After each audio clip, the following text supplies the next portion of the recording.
Story 1. The Repeating Mile Marker.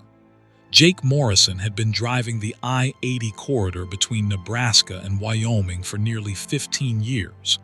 He knew every truck stop, every scenic overlook, and every peculiar landmark along that desolate stretch of highway.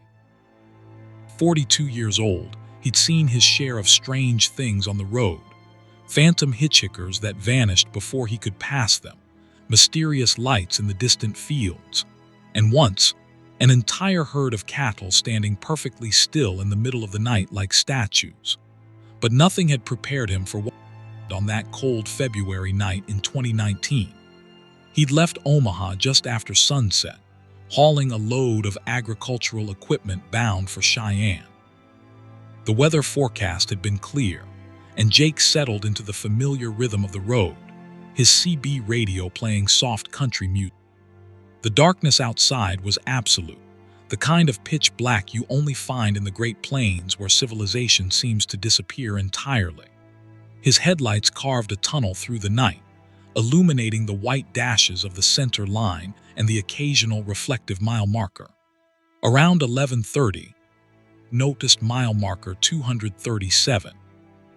He'd passed it countless times before, a standard green sign with white numbers, nothing remarkable about it.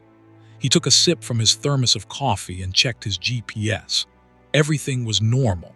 His delivery schedule had him arriving in Cheyenne around 3 in the morning, giving him plenty of time to unload at dawn. 20 minutes later, he saw mile marker 237 again. At first, Jake assumed he'd misread it. Maybe it was 337 and the lighting had played tricks on his eyes. But as his headlights swept across the sign, there was no mistaking it. 237, the exact same marker. He checked his odometer. He'd definitely traveled more than 20 miles. His GPS showed him progressing steadily westward along I-80. Everything indicated he was moving forward, but that mile marker said otherwise. Jake keyed his CB radio. "Anyone out there?" "This is Big Sky Jake on I-80 westbound. Anybody else on this stretch?" Static answered him. He tried again, cycling through several channels. Nothing but empty white noise. That was unusual. There were always truckers on I-80, always someone to talk to during the long, lonely hours. He drove on, watching his odometer click forward. The road looked exactly as it should, 2 lanes in each direction, the median dark and empty, no other vehicles in sight. His fuel gauge hadn't moved. It showed 12:17 a.m. Everything seemed normal except for the growing unease in his gut. Then at 12:38 a.m., he passed mile marker 237 for the third time. Jake's hands tightened on the steering wheel. This wasn't possible. He'd been driving at a steady 65 miles per hour for over an hour. He should be approaching mile marker 280 by now. He grabbed his phone. No signal. That wasn't unusual out here, but combined with everything else, it made his skin crawl. He considered stopping, but something deep in his instincts screamed against it. Whatever was happening, stopping felt like the worst possible option. He kept driving, eyes flicking between the road and his instruments. The engine hummed normally. The transmission shifted smoothly. His temperature gauges all read exactly where they should. Mile marker 237 appeared again at 1:03 a.m. Then at 1:29 a.m. Then at 1:55 a.m. With each repetition, Jake noticed more details. The same small dent in the sign's reflective coating. The same pattern of rust at the bottom of the post. The same scrub brush growing 3 feet to the right. It was the exact same marker, and he was passing it roughly every 25 minutes despite continuous forward motion. Around 2:20 a.m., Jake saw headlights in his rearview mirror. Relief flooded through him. Another vehicle meant he wasn't alone, meant this wasn't some isolated delusion. He watched the lights approach, getting closer and brighter, but they never passed him. They stayed exactly the same distance behind, matching his speed perfectly. He slowed down to 55. The lights slowed. He accelerated to 70. The lights accelerated. He tried braking suddenly. The lights maintained their exact distance. It was as if they were tethered to him, a phantom vehicle keeping perfect pace. Jake's breath came faster now. Sweat beaded on his forehead despite the cool cabin temperature. He passed mile marker 237 again, and this time he noticed something new. In the darkness beyond the marker, barely visible in the edge of his headlight beam, stood a figure. It was too far away to make out details, but the silhouette was unmistakably human, standing motionless beside the road. The next time he passed, 2:47 a.m., the figure was closer. Maybe 50 feet from the road instead of 100. Jake couldn't tell if it was a man or woman, but it stood with an unnatural stillness, arms at its sides. At 3:13 a.m., the figure stood at the edge of the pavement. Jake's headlights swept across and his blood turned to ice. It wore what looked like a truck driver's jacket and jeans, but its face was wrong. Not deformed or monstrous, just wrong. The proportions were off in a way his brain couldn't quite process, like looking at an optical illusion. And it was staring directly at him with eyes that reflected his headlights like an animal's. Jake stomped on the accelerator, his rig surging forward. He didn't look at his speedometer, didn't care that he was pushing 80 or 90 miles per hour. The figure receded in his mirrors, but the headlights behind him kept pace, always the same distance back. He passed mile marker 237 at 3:31 a.m. and the figure was gone. But now there were others, 3 or 4 shadowy forms standing at various distances from the road, all with that same unnatural stillness, all watching him pass. At 3:49 a.m., there were a dozen of them. At 4:07 a.m., they lined both sides of the highway like sentinels, dozens upon dozens of watchers with their wrong faces and reflective eyes. Jake kept his gaze locked on the road ahead, afraid to look directly at them, his knuckles white on the steering wheel. Then, at exactly 4:25 a.m., everything changed. Jake blinked, and suddenly he was passing mile marker 275, the normal sequential marker he should have reached hours ago. The sky ahead was lightening with the approaching dawn. His CB radio crackled to life with a trucker's voice discussing weather conditions. His phone showed 3 bars of signal. Jake pulled into the next truck stop, his hands shaking so badly he could barely turn the wheel. He checked his fuel gauge. It showed he'd used exactly the amount of diesel he should have for the distance traveled. His clock had continued normally. According to every instrument in his cab, nothing unusual had happened. He'd simply driven from Omaha to this truck stop outside Cheyenne over the course of a normal night. But Jake knew better. He'd lived through hours of something impossible, looping past mile marker 237 while figures gathered to watch him. He made his delivery that morning, and he kept driving I-80 for years afterward. But Jake never drove that stretch at night again. He'd schedule his runs to pass through during daylight, making excuses to dispatch about his routing preferences. 5 years later, Jake met another trucker at a stop in Iowa who mentioned avoiding a particular stretch of I-80 at night.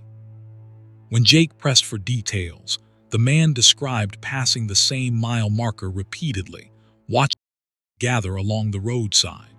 They compared notes and found their experiences matched almost perfectly, down to the headlights following behind. Jake retired from trucking last year. He still won't talk about that night except in the vaguest terms, and he's never driven through Nebraska after dark again.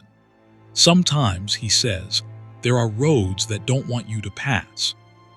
Sometimes the highway decides you need to stay a while, driving the same mile over and over while something watches and waits.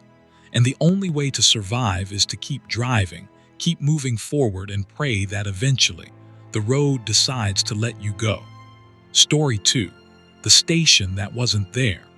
Marcus Webb had a simple rule: never let the fuel tank drop below a quarter. In 23 years of hauling freight across the American Southwest, that rule had kept him out of trouble more times than he could count. Gas stations could be sparse in the desert, and running out of fuel in 110-degree heat wasn't just inconvenient, it was potentially fatal. So when Marcus left Phoenix on a July night in 2017 with a load of electronics heading for Albuquerque, his first stop was planned for a truck stop in Holbrook, Arizona, right off Interstate 40. The drive started normally. Marcus pulled out of the Phoenix freight terminal around 10 p.m., the city lights giving way to darkness as he headed east. The temperature was still in the 90s, and heat radiated from the pavement even hours after sunset. His air conditioning worked overtime, and his stereo played classic rock as mile after mile of desert highway passed beneath his wheels. Around midnight, Marcus noticed his fuel gauge dropping faster than expected. Not dramatically, just enough to be noticeable. He'd filled up in Phoenix, and his Freightliner typically got good mileage on highway runs. He checked his gauges, but everything else looked normal. Engine temperature was fine, no warning lights, transmission shifting smoothly. Just fuel burning a little faster than it should. By the time he reached the outskirts of Holbrook, his gauge showed just under a quarter tank, close enough to his rule that he felt a flicker of unease. He definitely burned more fuel than normal. He took the Holbrook exit, following the familiar route to the Flying J truck stop he'd used dozens of times, except the truck stop wasn't there. Where the brightly lit oasis of fuel pumps, restaurants, and parking should have been, Marcus found only darkness. He drove slowly through what should have been the entrance, but there was nothing, just empty desert lot with scrub brush and rocks. No building, no pavement, no signs. It was as if the truck stop had never existed. Marcus felt his pulse quicken. He'd been to this Flying J countless times. He knew it was here. He pulled out his phone. GPS showed the truck stop's location right where he was parked. Reviews, photos, everything indicated this was the correct location. But there was nothing but empty desert. He tried the CB radio. "This is Desert Hawk, anybody near Holbrook? I'm looking for the Flying J off exit 285. Static answered. He cycled through channels. Nothing but white noise. Marcus checked his fuel gauge, just over an eighth of a tank now. The next reliable truck stop was in Gallup, New Mexico, nearly 90 miles away. His Freightliner could make it under normal circumstances, but with his fuel burning faster than it should, he wasn't certain. He got back on I-40, driving east with growing anxiety. The highway stretched empty in both directions. No other vehicles, no lights in the distance. Just his headlights carving through the darkness and the broken white line rushing beneath his tires. The desert on both sides was utterly black, with no sign of civilization. 20 miles outside Holbrook, Marcus saw lights ahead. Relief washed over him. A gas station, lit up like a beacon. As he approached, he could make out the details. A small independent station with old-fashioned pumps, a single-story building with glowing windows, and a hand-painted sign reading Desert Rose Fuel and Service. He'd never seen this station before. In all his years running this route, he'd never noticed it. But desperation overrode suspicion. His fuel gauge was dropping toward empty, and he needed diesel. Marcus took the exit, no number posted, and pulled into the station. The place looked like it belonged in a different era. The pumps were ancient, tall and narrow with analog displays. The building had wood siding and a tin roof. Warm yellow light spilled from the windows, and an old Coca-Cola sign buzzed faintly. A single overhead light illuminated the pump area. Marcus climbed out of his cab, and the heat hit him like a physical force. It felt even hotter than when he'd left Phoenix, the air thick and oppressive. No wind moved. The silence was absolute except for the ticking of his cooling engine. The pumps had no card readers, just mechanical handles and spinning numbers. Marcus tried the diesel nozzle. It worked, clicking on when he squeezed the handle. He started filling his tank, watching the numbers roll over on the analog display. The diesel smelled wrong somehow. More chemical than normal, but it was flowing. Through the station windows, Marcus could see someone moving inside. A figure behind the counter, though he couldn't make out details through the dusty glass. The fuel pumped slowly, much slower than modern pumps. Marcus glanced around the property. There were no other vehicles, no signs of other customers. A closed bay door suggested the service garage wasn't in operation. His tank was half full when he noticed the insects. They were gathering around the overhead light, but they weren't moths or beetles.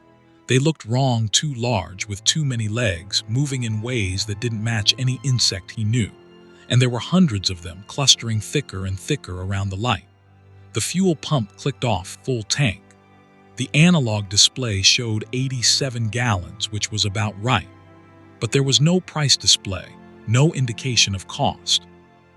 Marcus replaced the nozzle and walked toward the building to pay, his boots crunching on gravel that felt somehow wrong under his feet, too soft and yielding. He pushed open the door and a small bell chimed. The interior was cramped and cluttered, shelves packed with dusty products. Some of the brands he recognized, but others were unfamiliar, packaged in old-fashioned designs he'd never seen. The fluorescent lights overhead flickered intermittently. Behind the counter stood an old man. At least Marcus thought it was an old man. The figure wore a service station uniform and had white hair, but something about its proportions seemed off. The arms were too long, the head slightly too large. And when it turned to look at Marcus, its smile was too wide, stretching across its face in a way that human mouths shouldn't. "Evening, driver," it said, and its voice sounded like it was coming from the bottom of a well, echoing and hollow. 87 gallons of diesel. That'll be $22. $22 for 87 gallons. Marcus's mind reeled. That was impossibly cheap, a price that hadn't existed since the 1970s. He reached for his wallet, but every instinct screamed at him to run. I need to use the restroom first," Marcus stammered, backing toward the door. "Restrooms out back," the thing behind the counter said, its too wide smile never changing. "But you'll want to settle up first. We don't like folks leaving without paying."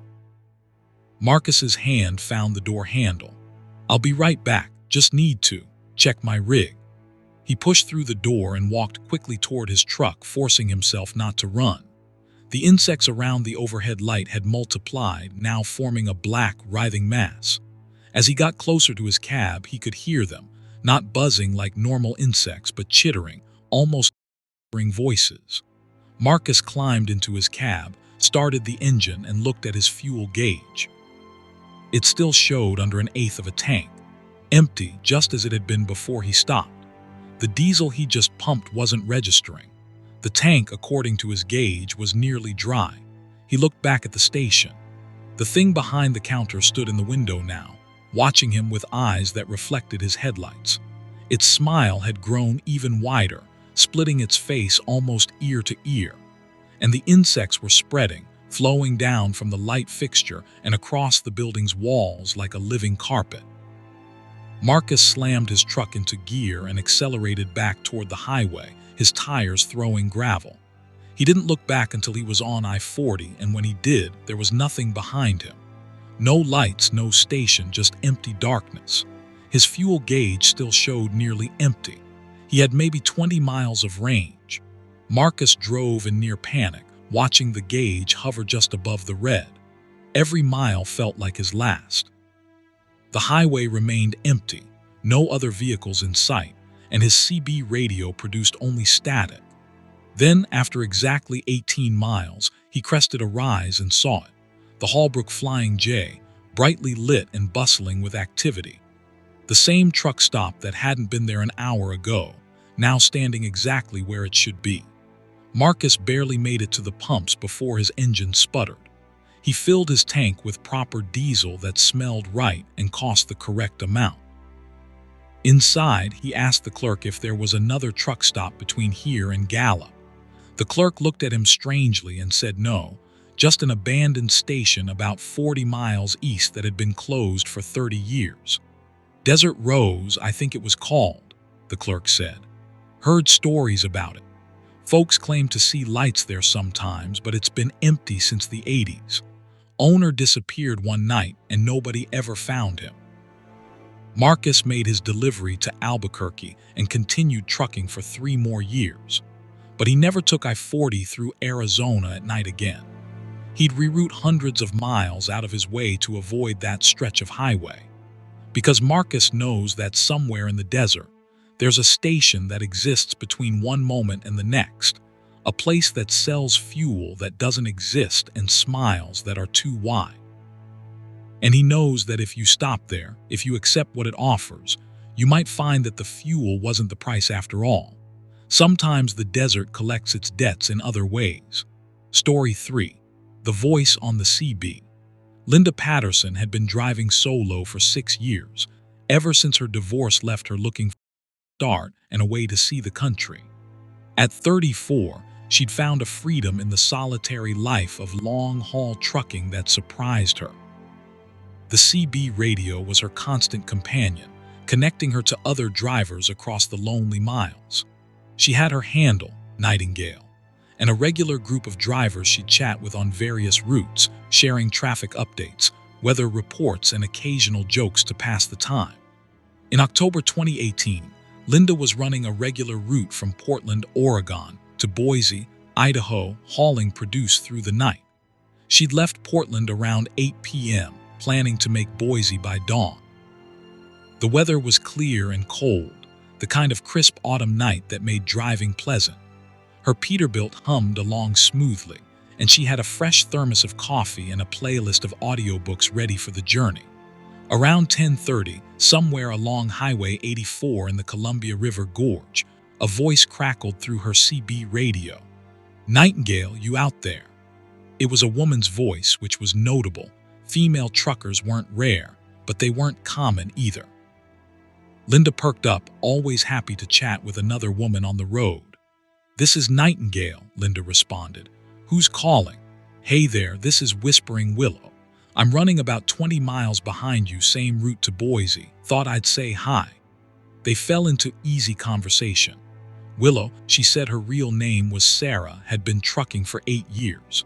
She ran similar routes through the Northwest, hauling various freight. She had a warm, friendly voice with a slight Southern accent, and she shared funny stories about truck stop encounters and difficult dispatchers. Linda found herself genuinely enjoying the company. As they drove, Willow seemed to know the route intimately. She'd warn Linda about upcoming curves or rough pavement seconds before Linda encountered them. "Watch that next stretch, Nightingale. Pavement's chewed up pretty bad." And sure enough, Linda would hit a section of damaged road. It was almost like Willow could see what Linda was seeing. "How do you know this route so well?" Linda asked. There was a pause. "I've driven it more times than I can count. Know every inch of this highway." They talked for over an hour, and Linda felt a connection forming. It was rare to find someone so easy to talk to on the CB. Willow asked about Linda's life, her reasons for trucking, her hopes and fears. Linda found herself opening up about her divorce, her estrangement from her family, her loneliness on the road. "I get it," Willow said softly. "The road can be isolating, makes you feel like you're the only person in the world sometimes." Around midnight, as Linda passed through a particularly of highway with steep cliffs on one side and the river far below on the other, Willow's voice came through again. "Nightingale, I need to tell you something." "Go ahead, Willow. You need to slow down, right now. There's something in the road ahead." Linda's foot moved to the brake automatically, trusting the warning.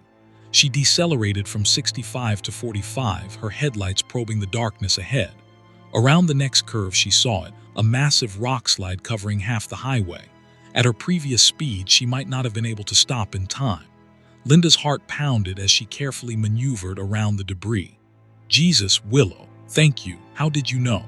Just trust me, okay? I've got your back." Linda reported the rockslide on the emergency channel, and they continued on. But something was nagging at Linda's mind. If Willow was 20 miles behind her, how had she known about the rockslide? The debris was fresh, probably minutes old. And how had Willow known about all the road conditions ahead of Linda? "Willow," Linda said carefully. "Where exactly are you?" "What mile marker?" Static answered for a moment. Then Willow's voice came back, and it sounded different, sadder, more distant. "I'm exactly where I need to be, Nightingale, watching out for you." A chill ran down Linda's spine. What does that mean? It means, I want to help you. I don't want you to end up like me. Linda's hands tightened on the wheel. End up like you? What are you talking about? Pull over, Nightingale, at the next rest area, please. I need you to look something up. The next rest area appeared in Linda's headlights 5 minutes later. She pulled in, her truck the only vehicle in the lot. The rest area was minimally lit, just a bathroom facility and some picnic tables. Linda grabbed her phone, her hands shaking slightly. Okay, Willow, I'm stopped. What do you want me to look up? Search for Sarah Mitchell, truck driver, Columbia River Gorge, October 2011. Linda typed the search into her phone. The results made her blood run cold. Sarah Mitchell, a long-haul trucker with the handle Whispering Willow, had died in a single-vehicle accident on Highway 84 in October 2011. Her truck had gone off the road on a sharp curve, plunging down the cliff into the Columbia River. She'd been alone, driving at night. Her body had been recovered 3 days later. Willow, Linda whispered into the CB. Sarah, is that? Are you? I'm sorry I didn't tell you sooner, Willow's voice came through, and now Linda could hear the sorrow in it. I didn't want to scare you, but I've been here for 7 years, Nightingale, driving this same stretch over and over. And sometimes when I see another driver who reminds me of myself, someone alone, someone hurting, I try to keep them safe. Linda felt tears streaming down her face. You saved my life tonight, that rock slide. That's where I went off the road, Willow said quietly. 7 years ago tonight. The rocks came down and I swerved, lost control. I was going too fast, not paying enough attention. I was tired and sad and not being careful. And I died out here all alone and nobody even knew I was gone for almost a day. I'm so sorry, Linda said, her voice breaking. Don't be sorry, just be careful. And know that you're not as alone as you feel. There are people who care, even if they're not always visible. Promise me you'll drive safe, Nightingale. Promise me you'll take care of yourself. I promise. Good. I'm going to go now, but I'll be here if you ever need me. This highway is mine in a way. I watch over it. So if you're ever in trouble on this route, just call for Whispering Willow and I'll answer if I can. Willow, wait. But the CB had gone silent except for the normal chatter of other drivers on distant stretches of highway. Linda tried calling for Whispering Willow several times but received no response. She sat in her truck for a long time, processing what had happened. Finally, she started her engine and continued toward Boise, driving carefully through the night. She passed the spot where Sarah Mitchell had died, a curve with guardrails installed after the accident, a small memorial marker barely visible in the darkness. Linda made her delivery and continued trucking. She ran that Portland to Boise route dozens of times over the following years. Sometimes, late at night when the highway was dark and empty, she'd key her CB and say, Whispering Willow, you out there? And occasionally, very occasionally, she'd hear a warm voice respond, Right here, Nightingale, drive safe. Linda never told anyone about her conversations with a dead trucker, who would believe her. But she drove more carefully after that night, and she never felt quite as alone on the road.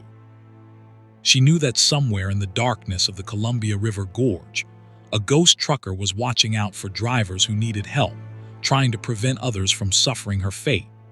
Last year, Linda started mentoring new female truckers, helping them navigate the challenges of the road. She thinks Willow would approve. And sometimes when she's helping a struggling driver, she swears she can hear a faint southern accented voice on the CB saying, That's good, Nightingale. That's real good. Because some people love the road so much that not even death can make them leave it. They just keep driving, keep watching, keep trying to help those who come after them. Story 4. The truck stop with no exit. Ramirez prided himself on his attention to detail. In 18 years of driving, he'd never missed a delivery deadline, never had a major accident, and never gotten seriously lost. At 51, he was one of the most reliable drivers in his company's fleet.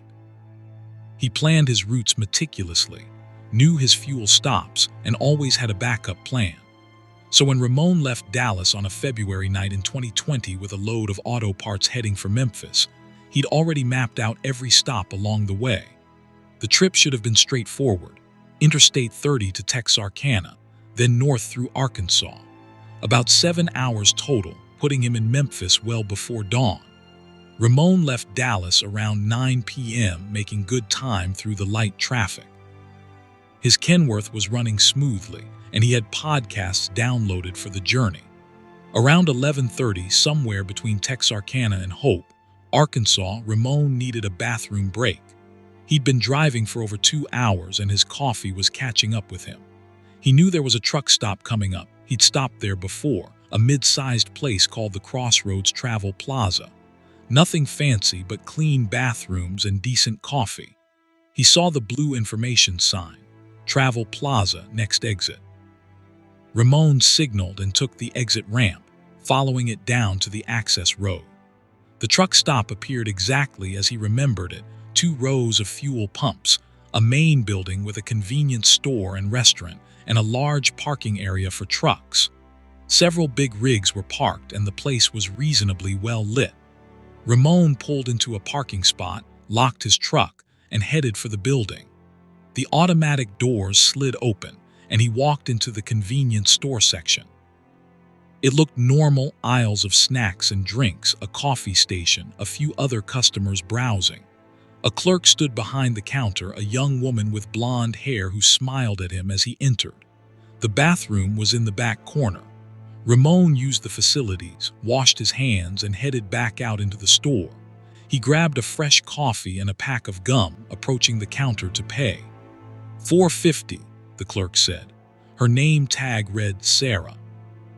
She had a pleasant smile, but something about her eyes seemed distant, unfocused.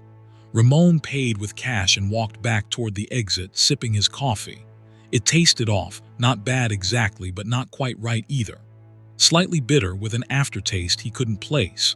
He pushed through the doors and headed back to his truck. That's when he noticed something odd. His truck was parked in a different spot. He was certain he'd parked in the 3rd row near the back. But now his Kenworth was in the front row, closer to the building. Ramon stopped, confused. Had he misremembered? That wasn't like him. He climbed into his cab and started the engine. Everything seemed fine. He pulled out of his parking spot and headed toward the exit. The truck stop access road led back to the highway on ramp, a straightforward route he'd driven before, but he couldn't find the exit. Ramon drove around the truck stop property twice, following what should have been the access road. It led him in a complete circle, bringing him back to the parking lot each time. Confused, he tried a different route, following another road that appeared to lead out. It also looped back to the parking lot. He pulled over and checked his GPS. The screen showed his location as being on Interstate 30, not at a truck stop. According to the map, he was driving down the highway at 65 miles per hour. But he was clearly stationary in a parking lot. Ramon tried his phone, no signal. He tried the CB radio, static. He sat for a moment, trying to make sense of the situation. This didn't feel real. It felt like a dream, disconnected and illogical. He decided to go back into the building and ask for directions. Maybe there was a new exit he wasn't aware of, or construction had changed the layout. Ramon walked back across the parking lot, noting that the other trucks that had been parked there hadn't moved. In fact, they looked exactly the same position, same lighting on their cabs. Inside the convenience store, the same clerk stood behind the counter. The same few customers browsed the aisles. Everything was identical to 15 minutes ago, down to the placement of products on the shelves. "Excuse me," Ramon said to the clerk. "How do I get back to the highway? I can't find the exit." Sarah smiled at him. "Exit's right where it always is. Just follow the access road." "I tried that. It loops back here." Her smile didn't waver. "That's impossible. The exit is right there. You probably just got turned around." Ramon felt frustration rising. "Can you just tell me which way to turn?" "Turn right out of the parking lot. Follow the road. Simple." Her eyes had that same unfocused quality, as if she was looking through him rather than at him. Ramon returned to his truck and tried again. He followed the access road, turning right as instructed. After a quarter mile, the road curved back toward the truck stop. He was in the parking lot again. He checked his watch, 12:15 a.m. He'd been here for 45 minutes. This was becoming seriously concerning. Ramon tried calling his dispatcher on his phone despite the lack of signal. Nothing. He tried the CB radio on multiple channels, only static. Then he noticed something that made his stomach drop. The other trucks in the parking lot, there were 6 of them, had no drivers. He could see into several cabs from his vantage point. They were empty, and they looked old. Not well-maintained rigs like his own, but older models with faded paint and dusty windows. Ramon got out of his truck and walked over to the nearest one, a Freightliner that looked like it was from the early 2000s. Dust covered the windshield thick enough that he had to wipe it away to see inside. The interior was empty, but there was a calendar hanging from the dashboard. He squinted at it through the glass. September 2003. His heart racing, Ramon checked the other trucks. Each one was empty. Each one had indicators of age-old style CB radios, outdated GPS units, calendars, and paperwork from years or decades past. One truck had a newspaper on the dash dated March 1997. Ramon ran back to the building. He burst through the doors and everything was exactly the same. Same clerk, same customers, same positioning. The customers weren't moving. They stood in the same spots, holding the same products. "When is this?" Ramon demanded of the clerk. "What year is it?" Sarah's smile never changed. "It's always the same here. Time doesn't really matter at the crossroads." "What does that mean? How do I leave?" "You already left. You're driving on the highway right now. This is just a moment stretched out. A place between places." Ramon backed away from the counter. This couldn't be happening. He was hallucinating or dreaming or having some kind of medical episode. He pinched himself hard enough to hurt. Everything remained exactly the same. He went back outside and got in his truck. He would ram the exit if he had to. He would break whatever bizarre loop this was through sheer force. Ramon started his engine, put the truck in gear, and aimed for the access road at maximum speed. The Kenworth accelerated, rushing toward what should have been the exit. The access road stretched ahead of him, and for a moment he thought he was breaking through. Then the road curved, and he was back in the parking lot, his truck parked in a different spot. Ramon's hands shook on the steering wheel. He checked his watch, 12:15 a.m., the same time as before. He'd been trying to escape for over an hour, but his watch hadn't advanced a single minute. He forced himself to calm down and think. There had to be a logical explanation. Some phenomenon he didn't understand. He was a rational man. There were rules to reality, even if he didn't currently understand them. Ramon tried a different approach. He parked his truck and simply walked away from the truck stop. He headed the parking lot toward the perimeter, intending to walk to the highway if necessary. The edge of the lot met a tree line. He walked into the trees. The forest was dark and silent. Ramon used his phone's flashlight to navigate, pushing through undergrowth. He walked for what felt like 10 minutes, but the forest just continued. Then he emerged into a clearing and found himself at the edge of the truck stop parking lot again, approaching from the opposite direction. He tried walking in different directions.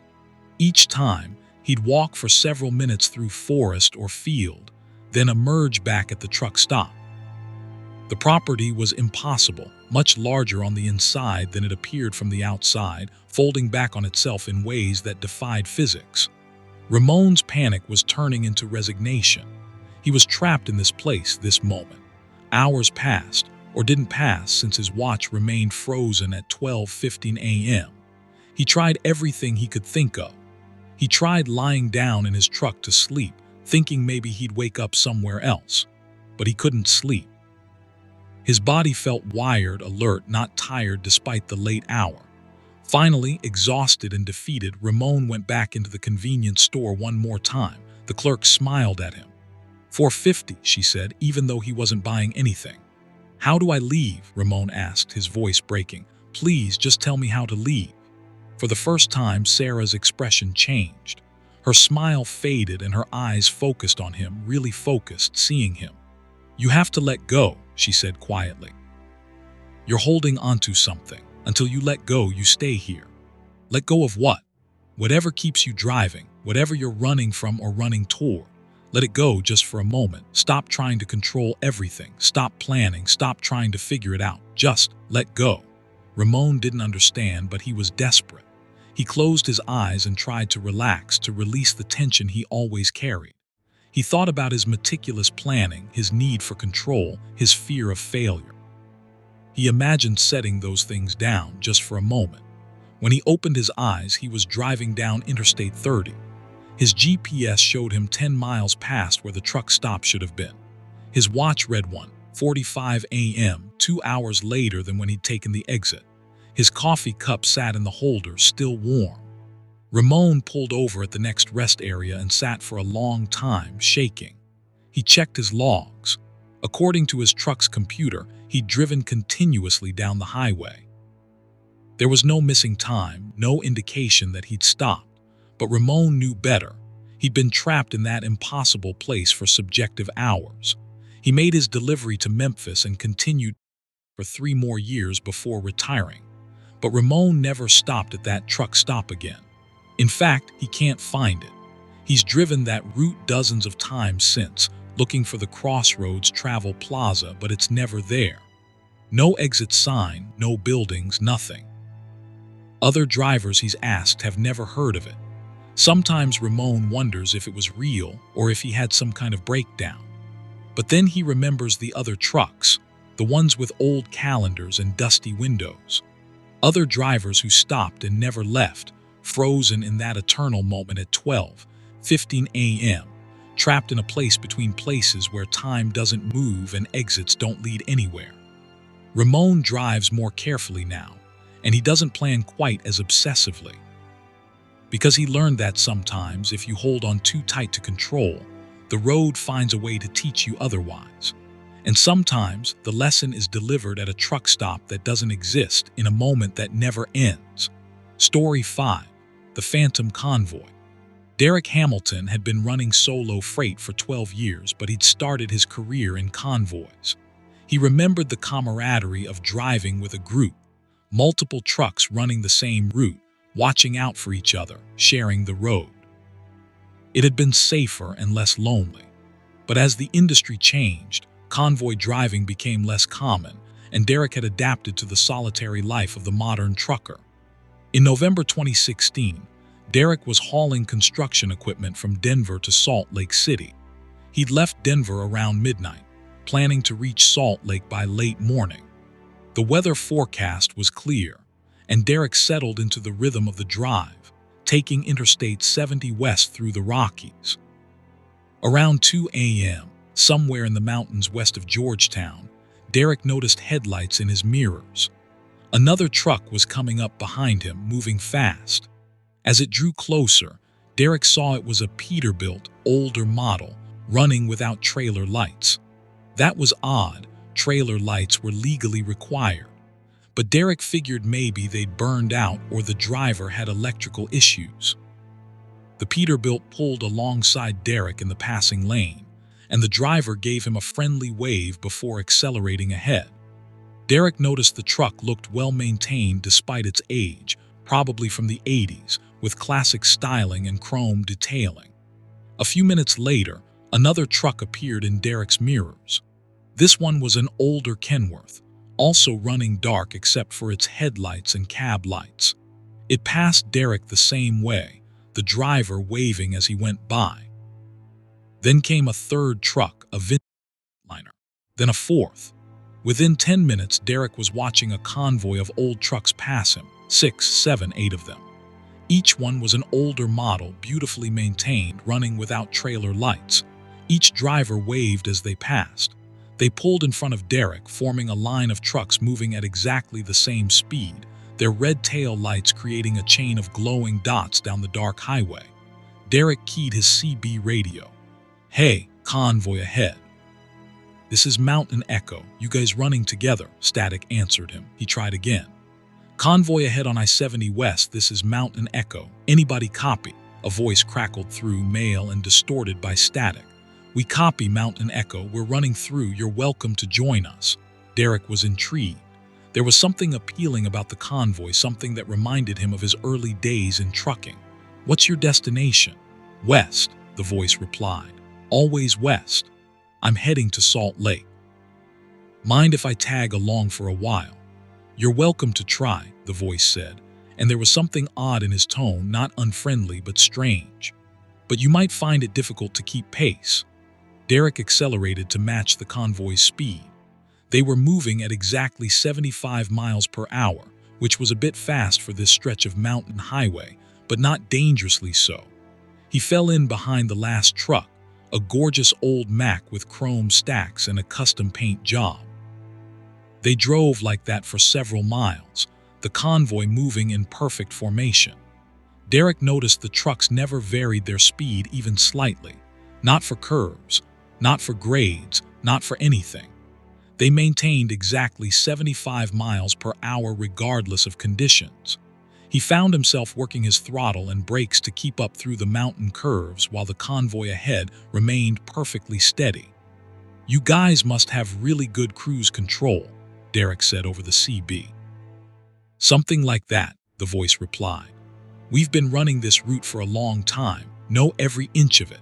They passed through the Eisenhower Tunnel, the long bore through the Continental Divide. Inside the tunnel, Derek noticed something strange. The convoy's tail lights looked different, dimmer, with an odd quality to them, as if he was seeing them through foggy glass. But when they emerged from the tunnel, the lights looked normal again. How long you guys been running together? Derek asked. Feels like forever, the voice answered.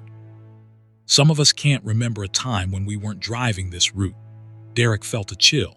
There was something wrong about the way the voice said that, something sad and resigned. He looked more carefully at the convoy ahead.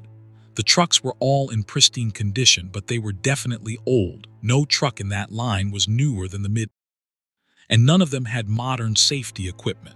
No electronic logging devices, no GPS antennas, no modern lighting systems. Where are you guys based out of? Derek asked. Static filled the line for a moment. Then, does it matter? We're all out of everywhere and nowhere. The road is our home. They descended the western slope of the Rockies, the convoy still maintaining its exact speed. Derek was starting to feel uneasy. The way the trucks moved was unnatural, too perfect, too synchronized, and he was having to work harder and harder to keep up. His speedometer showed 75, matching the convoy, but it felt like he was barely keeping pace, as if they were somehow moving faster than their speed indicated. Near Glenwood Springs, Derek noticed something that made his blood run cold. He was passing under an overpass, and in his headlights he caught a glimpse of a sign, a historical marker. He couldn't read it all, but he saw a date, 1985, truckers killed, accident. Derek grabbed his CB. Hey, convoy. What was that sign back there? No response. He tried again. Convoy ahead, this is Mountain Echo. What was that historical marker about? Static, then finally a different voice, older, sadder. That was about us, Mountain Echo. That was our memorial. Derek's hands tightened on the wheel. What do you mean? 11 trucks, the voice said. November 1985. Running convoy from Denver to Salt Lake. Black ice on the descent from the Eisenhower. Lead truck lost control and we were following too close. All of us went over the side. Biggest truck accident in Colorado history. 11 drivers killed. Derek felt like the temperature in his cab had dropped 20 degrees. You're telling me you're ghosts. We're drivers, the voice said simply. That's all we ever were, that's all we'll ever be. The crash didn't change that. We're still running the route, still rolling west, still keeping each other company on the road. Derek started to slow down, easing off the throttle. He didn't want to be part of this anymore. This wasn't right. These weren't real trucks. They couldn't be. Don't slow down, the first voice said urgently. If you're going to leave us, do it now, but don't slow down. The road doesn't like it when you hesitate. I'm getting off at the next exit, Derek said, his voice shaking. That's fine, the voice replied. But you need to understand something, Mountain Echo. You joined our convoy. That means something out here. You connected with us, and connection creates obligation. What kind of obligation? The road will test you, the voice said. It'll give you a choice, same as it gave us. You can drive on alone or you can join us. One day when your time comes, you'll have the option to keep driving. Most people that option, but you will because you rode with us. Derek saw an exit sign ahead. He signaled and started moving toward the exit lane. I don't want that option. I don't want anything to do with this. Too late, the voice said, and now it sounded distant, fading. You're marked now, the road knows you. When your time comes, you'll understand. Derek took the exit, pulling away from the convoy. As he descended the ramp, he looked back at I-80. The convoy was gone. The highway was completely empty, no tail lights visible in either direction. It was as if the trucks had never existed. He pulled into a gas station parking lot and sat there, shaking, for nearly an hour.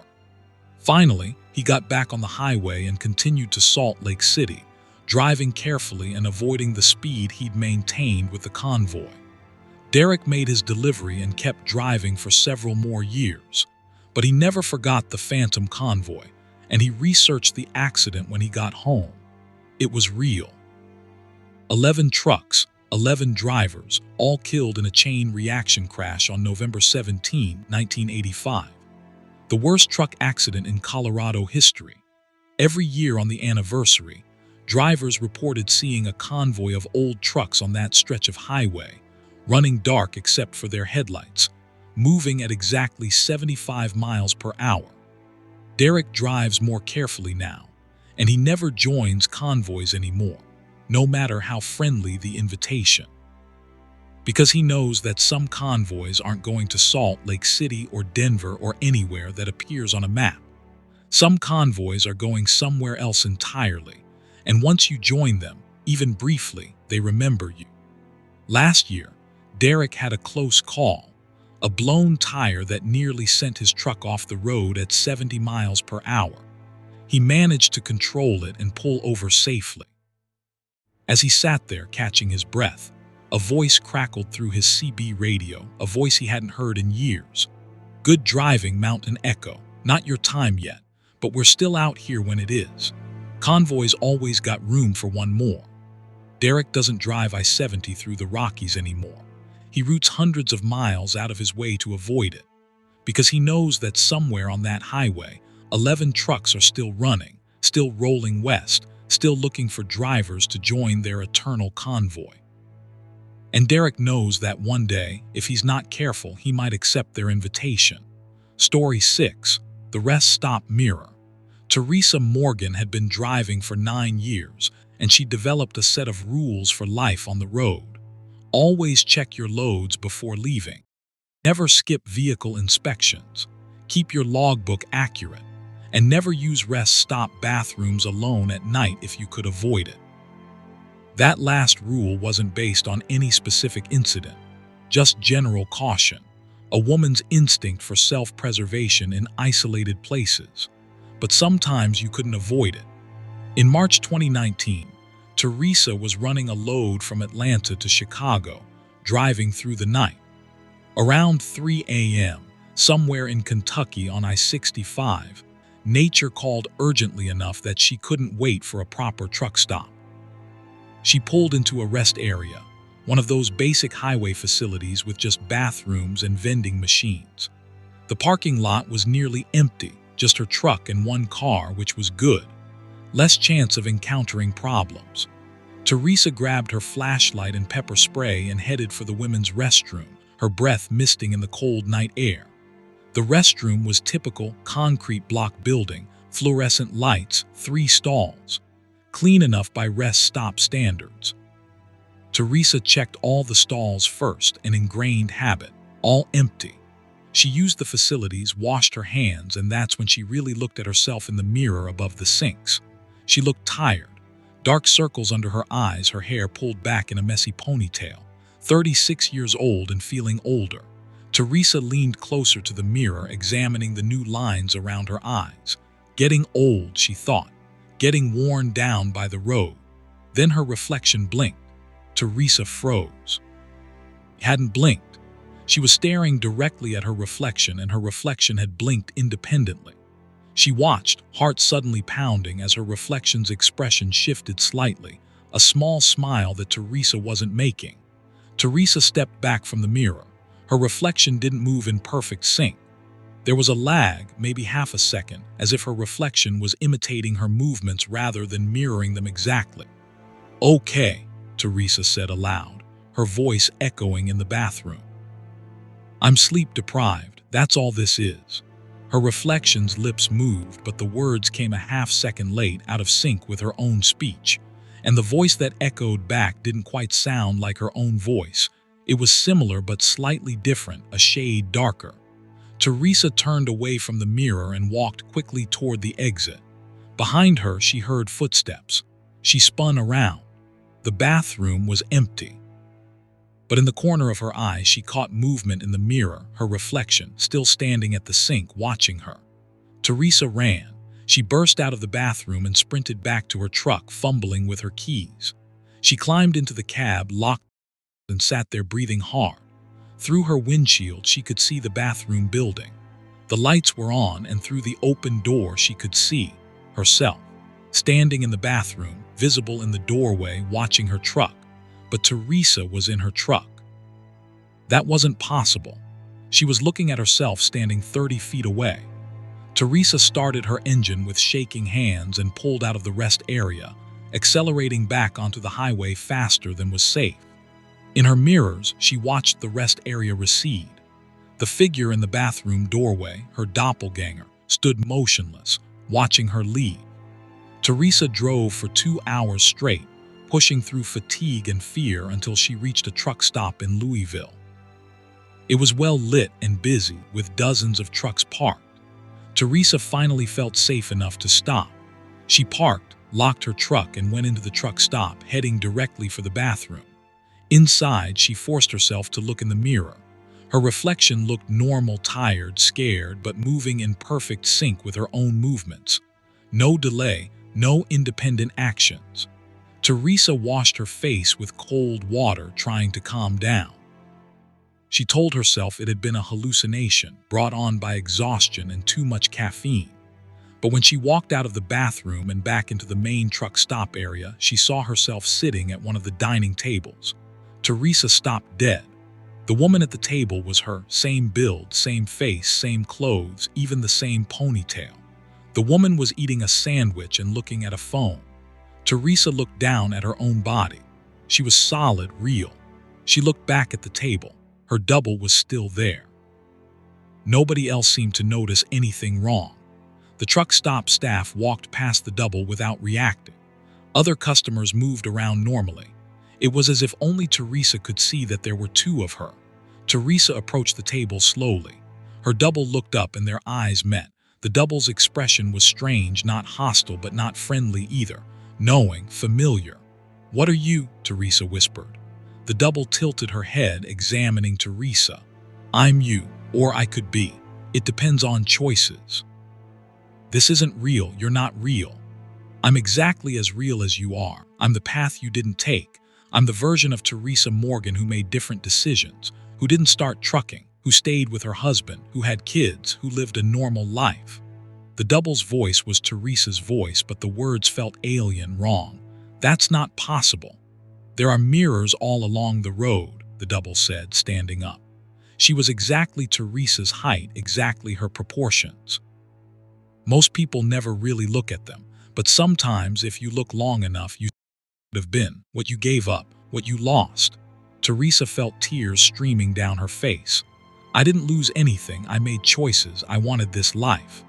"Did you? Or are you just running from the life you were afraid to live?" The double stepped closer. "I'm not here to judge. I'm here to offer you a choice. You can trade places with me, right now. Walk away from the truck, away from the road, and live the life you didn't choose. I'll take your place. I'll drive your route. Nobody will ever know the difference." Teresa's mind reeled. Part of her wanted to escape the loneliness of the road, the endless miles, the isolation. She thought about her ex-husband, her family she rarely saw, the friends she'd lost touch with. A normal life seemed impossibly appealing. But another part of her knew it was wrong.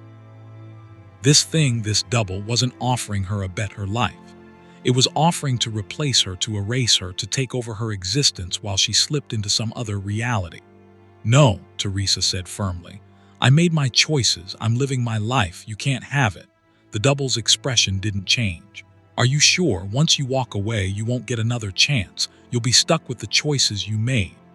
"I'm sure." The double nodded slowly. "Then you need to stop looking in mirrors. Stop wondering what could have been. Stop dwelling on the past, because every time you look back, I get stronger.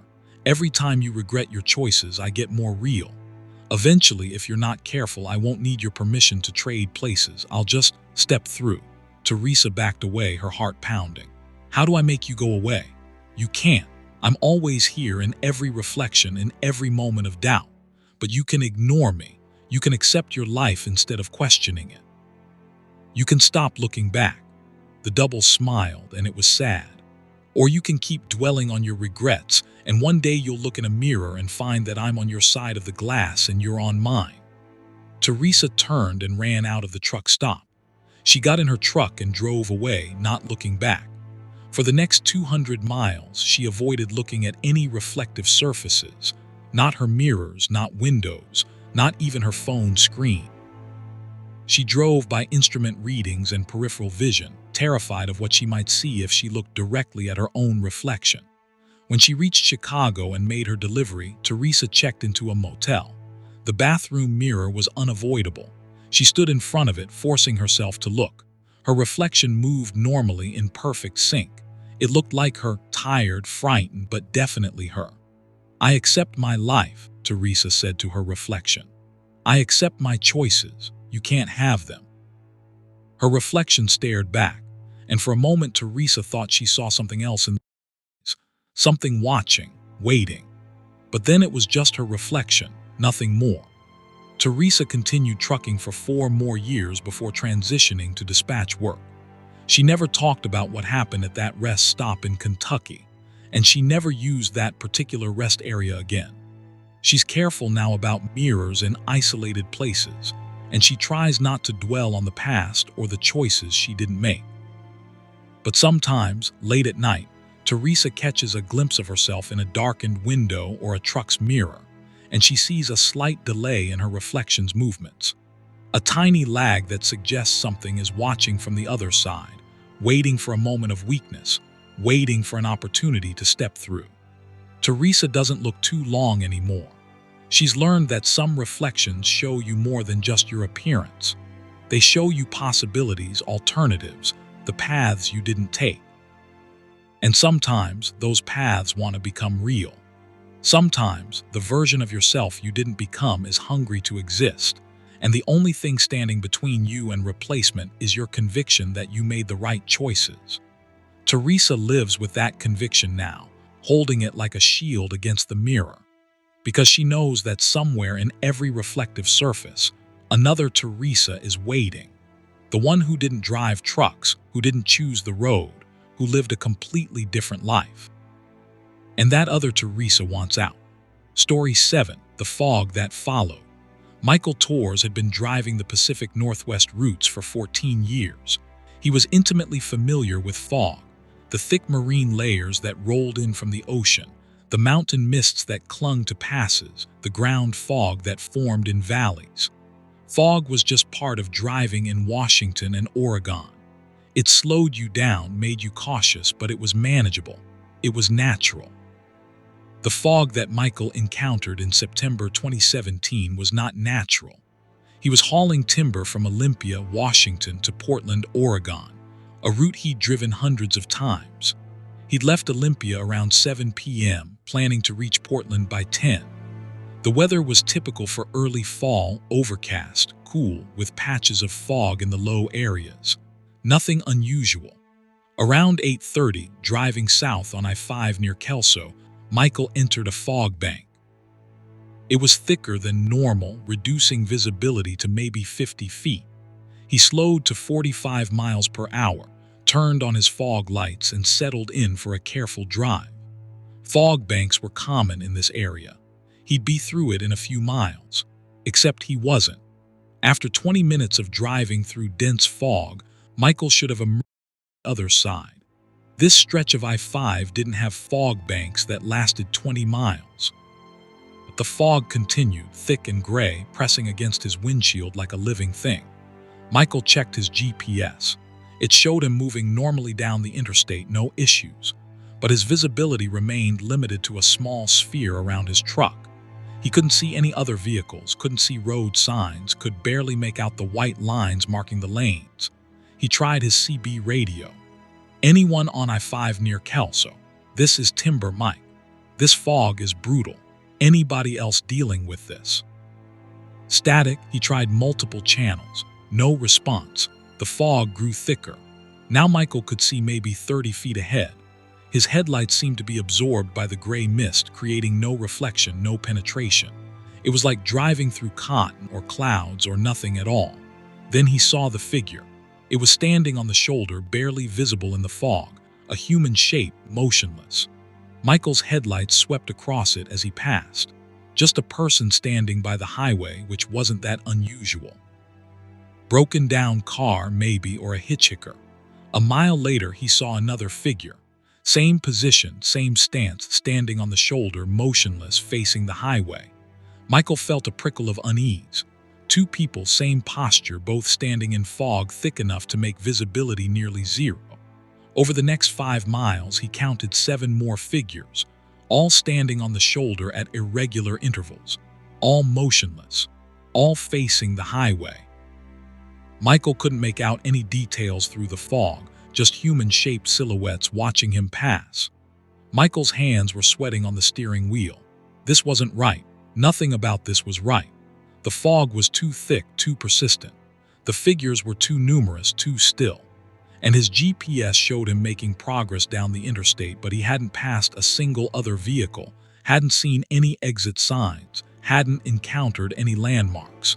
He tried his phone, no signal. He checked his instruments, all normal. Fuel gauge, engine temperature, everything was fine. But Michael felt like he was driving through somewhere else, somewhere that only looked like I-5. The figures became more frequent. Now they appeared every few hundred yards, standing silent vigil in the fog. Michael tried not to look at them, tried to focus on the road ahead. But his eyes kept being drawn to those motionless shapes. Then the fog changed. It began to move, swirling in patterns that didn't match any wind. It flowed across the highway like water, like smoke, like something with intent. Michael watched it curl around his truck, pressing against the windows. The air in his cab dropped noticeably despite his heater running. A figure appeared directly ahead of him, standing in the middle of the highway. Michael slammed on his brakes, his truck's wheels locking up even with ABS. He stopped just feet from the figure. Through the fog in his headlights, he could see it clearly now. It looked human, but the proportions were wrong. The arms were too long, hanging almost to the knees. The head was tilted at an angle that no human neck could maintain. And its eyes, Michael could see its eyes glowing faintly in his headlights, reflecting like an animal's but with the wrong color, a pale blue-white that seemed to generate its own light. The figure raised one elongated arm and pointed to the right, toward the shoulder. It stood there, arm extended, pointing. An instruction, a demand. Michael's survival instinct screamed at him to keep driving, to go around the figure, to maintain forward motion at all costs. But something else, a deep, primitive fear, told him that ignoring the figure would be worse, that the fog and whatever controlled it would not allow him to simply drive on. His hands shaking, Michael steered to the right shoulder and stopped. He left the engine running, ready to accelerate if needed. The figure in the roadway remained motionless for a long moment, arm still pointing. Then it slowly lowered its arm and walked toward Michael's truck. Michael locked all his doors, his heart hammering. The figure approached the driver's side window, moving with a gliding motion that didn't look like walking. It stopped just outside his window, and for the first time Michael heard something. A sound like wind through hollow spaces, like breathing through water, like words in a language that wasn't quite language. The figure's two long fingers touched the window glass. Where they made contact, frost spread across the glass, intricate patterns of ice forming despite the temperature being well above freezing. The frost spread until Michael couldn't see out the window anymore, just a white, opaque barrier. Then the sound came again, and this time Michael understood it.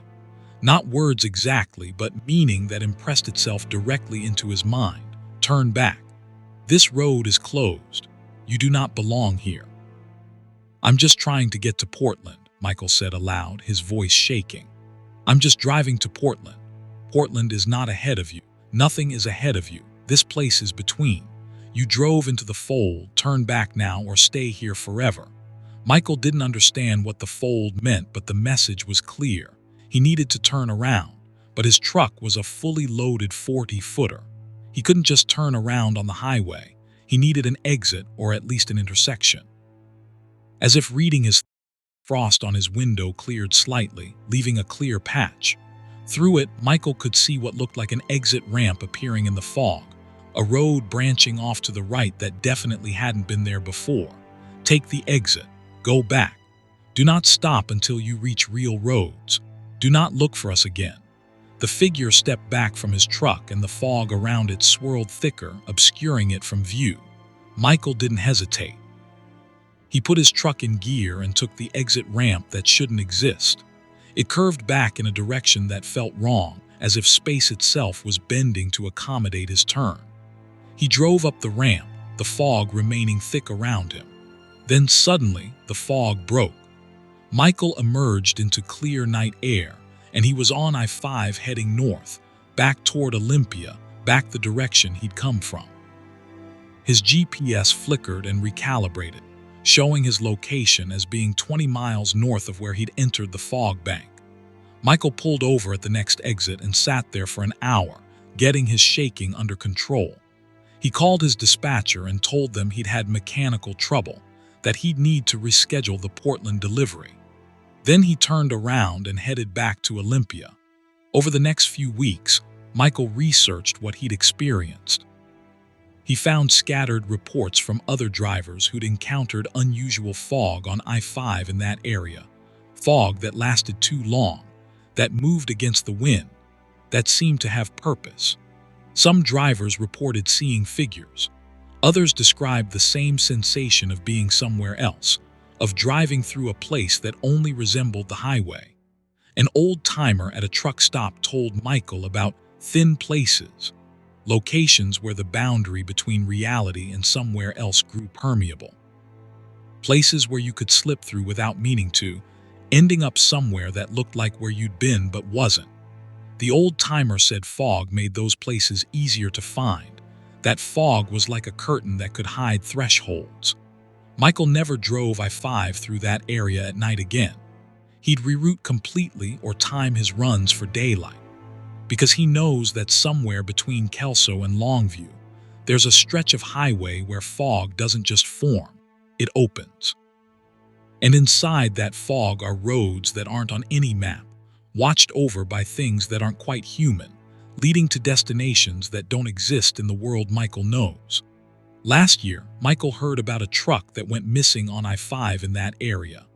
The driver had made a distress call about heavy fog and visibility issues, then went silent. Search crews found nothing. No truck, no wreckage, no trace.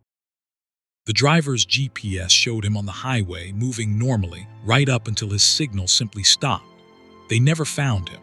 Michael knows where that driver went.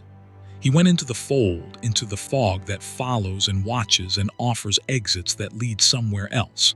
And Michael knows that driver didn't turn back. He kept going forward, thinking he was still on I-5, until he was too deep in to find his way out, until the fog decided he belonged there.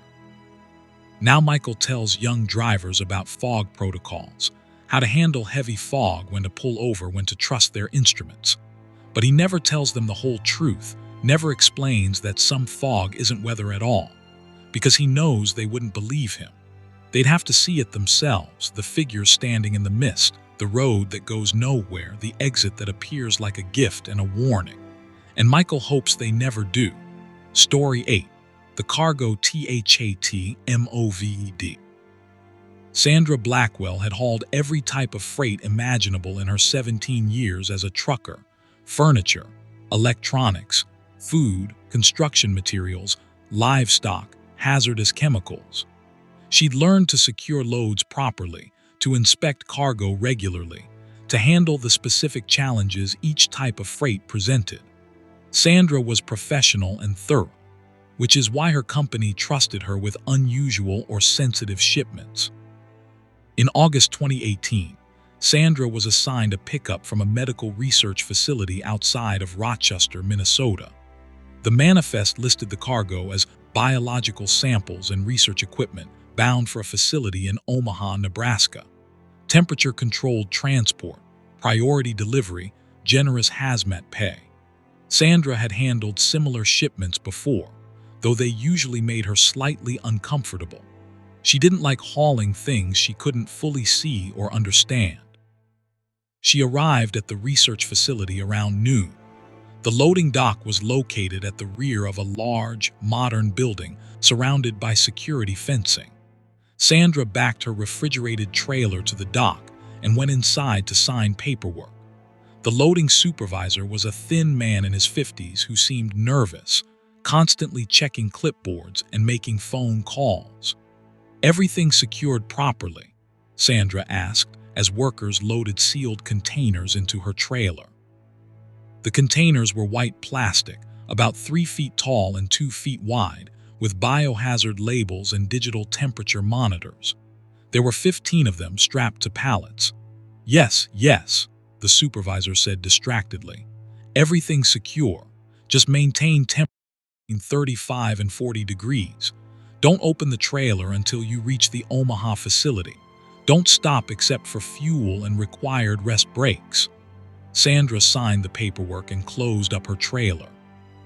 She checked the refrigeration unit, running perfectly, temperature at 38 degrees. She began the 5-hour drive to Omaha, taking Highway 52 south toward Iowa. The first hour was uneventful. Sandra drove with her usual care, monitoring her gauges and keeping the refrigeration unit running optimally. Then, around 2 p.m., she felt her trailer shift. It was subtle, just a slight change in the weight distribution, the kind of thing most drivers wouldn't notice. But Sandra had years of experience. She knew how her loaded trailer should feel, and something had just moved in the back.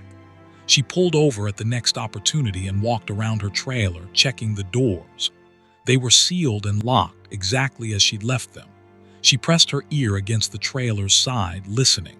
Nothing, just the hum of the refrigeration unit. Sandra got back in her cab and continued driving.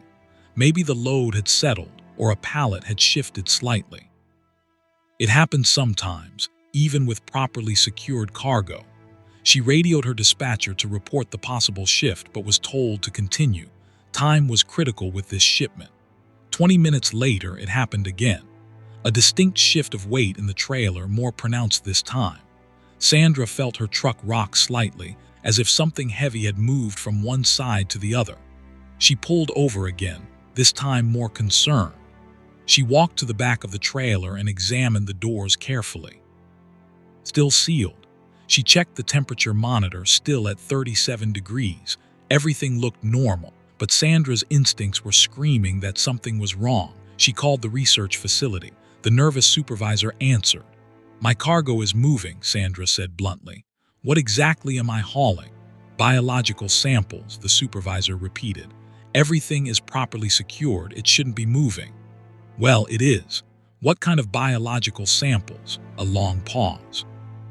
"I can't discuss the specifics. It's proprietary research, but I assure you everything is contained. Just maintain temperature and don't open the trailer." Sandra didn't like this, but she'd signed contracts, and refusing to complete the delivery would have serious consequences for her career. She got back in her cab and continued toward Omaha, now hyper-aware of every sensation from her trailer. The movements continued. Every 10 or 15 minutes, Sandra would feel something shift in the cargo area. The shifts were becoming more pronounced, more. It wasn't cargo settling, it was something moving, something alive. Around 4 p.m., driving through southern Minnesota farmland, Sandra heard a sound. It came from the trailer, a thump like something striking the interior wall. Then another thump. Then a series of rapid thumps like something thrashing or struggling. Sandra's hands gripped the steering wheel tightly. Whatever was in those containers was alive and active. The research facility had lied to her, or at least hadn't told her the whole truth. She considered stopping and calling the police, but what would she tell them? That her cargo was making noise. They'd think she was crazy. The thumping continued, growing more violent. Sandra could feel the impacts through her seat, through the frame of her truck. Something in the trailer was trying to get out of its container. She prayed the containers were as secure as the manifest claimed. Then, at 4:47 p.m., the refrigeration unit shut off. Sandra saw the warning light on her dashboard immediately. She pulled over, already knowing this was bad. If the temperature in the trailer rose above the required range, the cargo could be compromised, or worse, whatever was in those containers might become more active. She checked the refrigeration unit. It looked fine, no obvious damage. She tried restarting it. Nothing. The unit was getting power, but it wouldn't engage. Sandra had experienced equipment failures before, but the timing of this one seemed impossibly suspicious.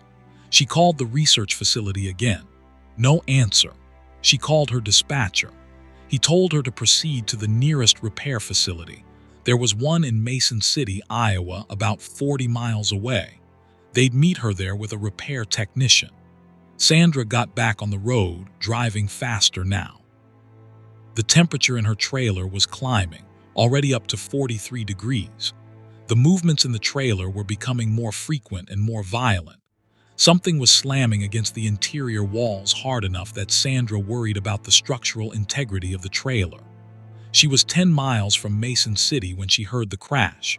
It came from the trailer, a tremendous impact like something had broken free. Then she heard a different sound, a sound that made her blood freeze. Scratching. Long, scraping scratches against the interior of the trailer, starting at the back and moving forward. Whatever was in those containers was out, and it was making its way toward the front of the trailer, toward the bulkhead that separated the cargo area from her cab. Sandra pressed the accelerator to the floor, her speedometer climbing to 75, 80 miles per hour. She could hear the scratching getting louder, closer. The temperature in her was at 58 degrees now, well above the safe range. Whatever those samples had been, they'd been kept cold for a reason, to keep them dormant. The scratching reached the bulkhead. Sandra could hear it directly behind her seat, separated only by the metal wall. Then she heard something else, a sound like breathing but wrong, raspy and wet, like air moving through fluid-filled lungs.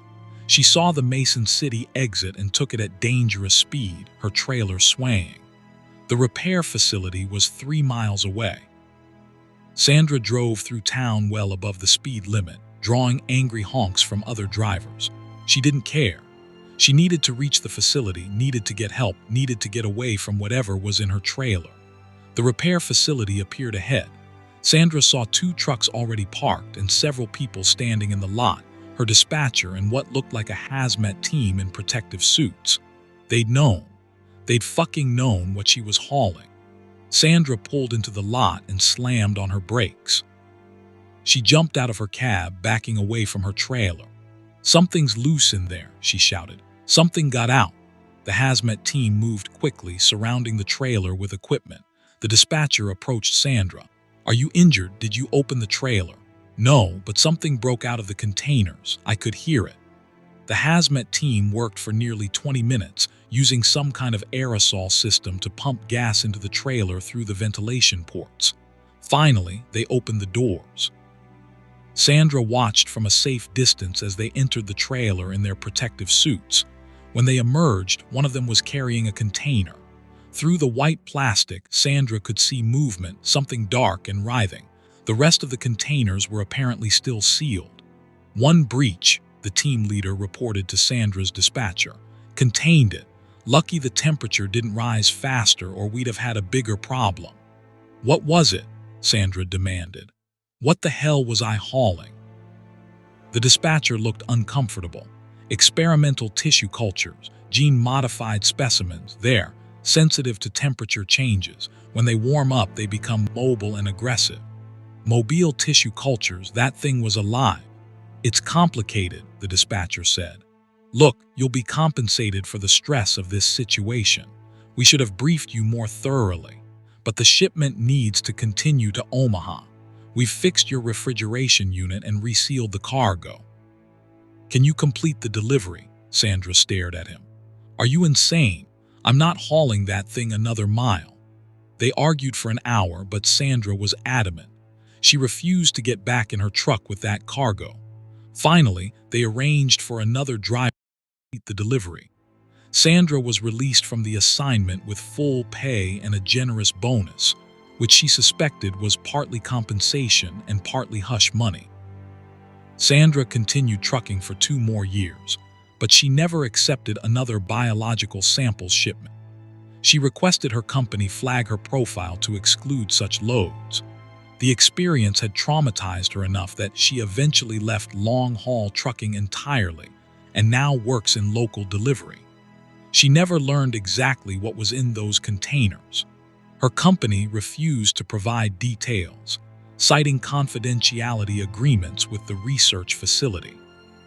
But Sandra has nightmares about it still, about the scratching getting closer, about the breathing on the other side of the bulkhead, about what might have happened if the temperature had risen faster or if she'd been further from help when the breach occurred.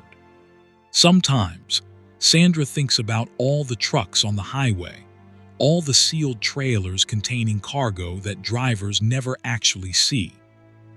She wonders how many of them are hauling things that shouldn't exist, things that are alive in ways that shouldn't be possible, things that are only contained as long as the temperature stays right or the seals remain intact. And she knows that somewhere, other drivers are hauling similar cargo, unaware that what they're transporting is listening to them through the bulkhead, waiting for an opportunity, waiting for a breach. Because the road doesn't just carry normal freight. Sometimes it carries experiments and specimens and things that exist in the gray area between alive and not alive, between contained and free. Sandra doesn't haul that cargo anymore, but somebody does. Somebody always does. Story 9, the highway that doubled back. Robert Chen had been driving professionally for 21 years, and he took pride in his navigation skills. Before GPS, he'd used paper maps and memorized routes. After GPS, he'd learned to balance technology with his own road knowledge. Robert rarely got lost, rarely made wrong turns, and always delivered on time. His attention to detail and reliability had made him one of his company's top-rated drivers. In June 2021, Robert was hauling electronics from San Francisco to Las Vegas, a route he'd driven at least 50 times before. He knew every mile of it, across the Bay Bridge, through California's Central Valley, over the Tehachapi Pass, through the Mojave Desert, and into Nevada. He'd left San Francisco around 5 p.m., planning to reach Las Vegas or 3 in the morning. The drive started normally. Robert made good time through the Bay Area and into the Central Valley, stopping briefly for fuel near Bakersfield. He grabbed dinner at the truck stop, a burger and coffee, and continued on toward the Tehachapi Mountains as the sun set. Around 9 p.m., climbing the winding highway over the Tehachapi Pass, Robert noticed something odd. He just passed a distinctive rock formation on the right side of the highway, a formation he'd seen dozens of times before.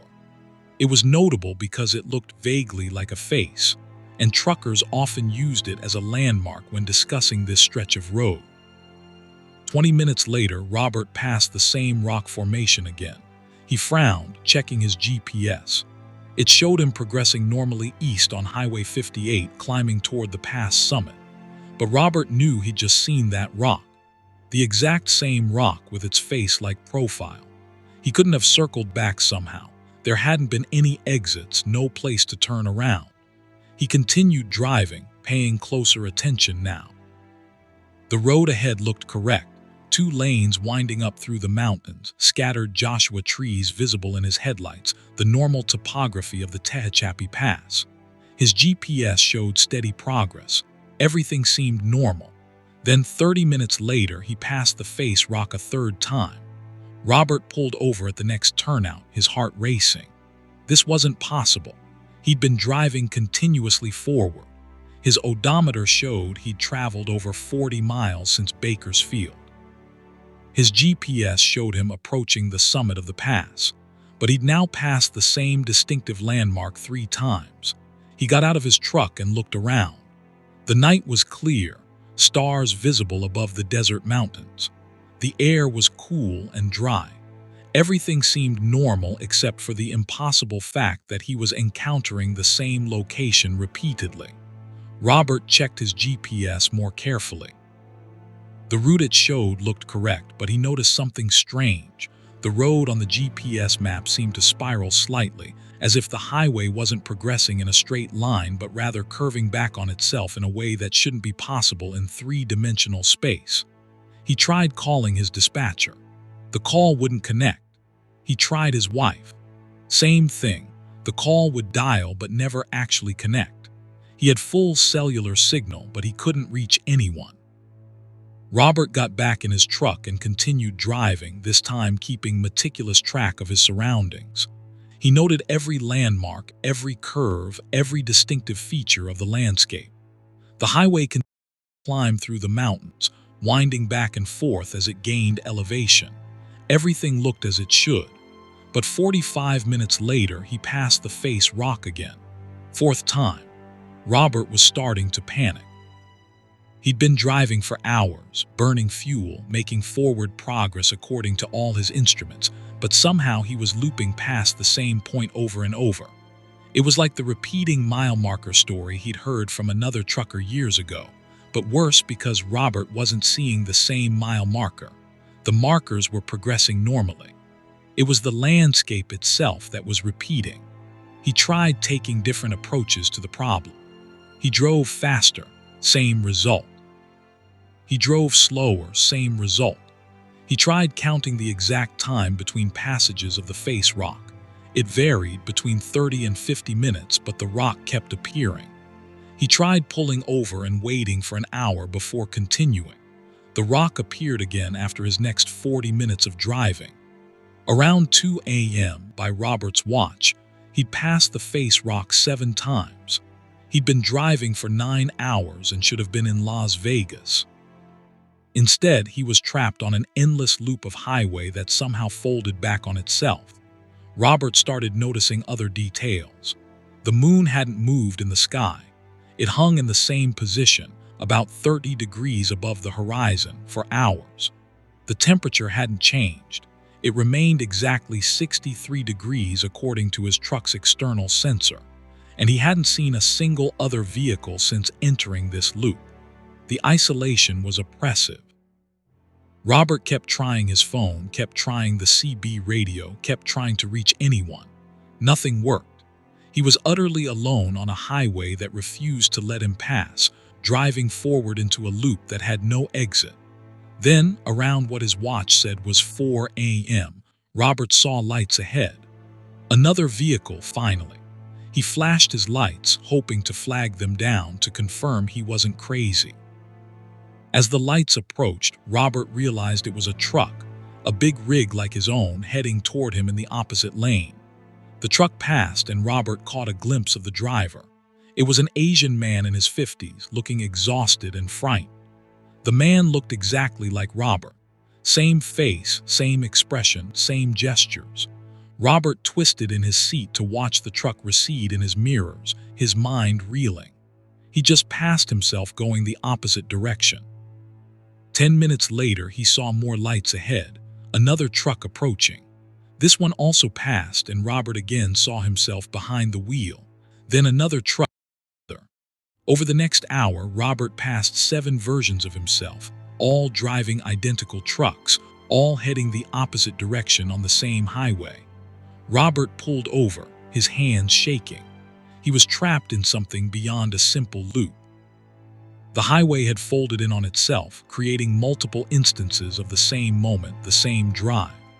He was passing himself because he was encountering his own past or future selves, all caught in the same trap. He forced himself to calm down and think. There had to be a way out.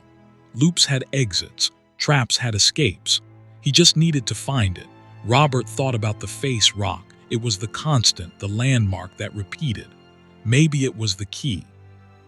When he passed the face rock the next time, his ninth encounter, Robert pulled over directly beside it. He got out of his truck and approached the rock formation. Up close, it was larger than it appeared from the road, maybe 15 feet tall. Robert walked around it, examining it from all angles. On the back side, hidden from the highway, Robert found something carved into the rock. A symbol he didn't recognize, about a foot across, carved deep into the stone. It looked old, weathered by decades or centuries. The symbol was geometric but irregular, with angles that seemed to shift when he looked at them directly. Robert touched the symbol. It was ice cold despite the mild night air, cold enough that his fingers stuck briefly to the stone. He pulled his hand away and saw that his fingertips were marked with frost. A sound behind him made Robert spin around. Standing near his truck was a figure, a person, though Robert couldn't make out details in the darkness. The figure raised a hand, beckoning him to approach. Every instinct told Robert to run, but he had nowhere to run to. He was trapped on this highway regardless. He walked slowly toward the figure, his heart pounding. As he got closer, he saw it was an old Native American man, maybe 70 or 80 years old, wearing modern clothes but with traditional jewelry. The man's eyes were sharp and intelligent. "You touched the marker," the old man said. "Now you can see me. Who are you? What's happening?" "This is a sacred place twisted by those who didn't understand what they were building. The highway cuts through old paths, places where the land folds in on itself. Most people pass through without noticing, but sometimes someone gets caught in the fold, like you. How do I get out?" The old man studied him. "Why do you want out? Where are you trying to go?" "Las Vegas." "I have a delivery. I have a life. I need to get out."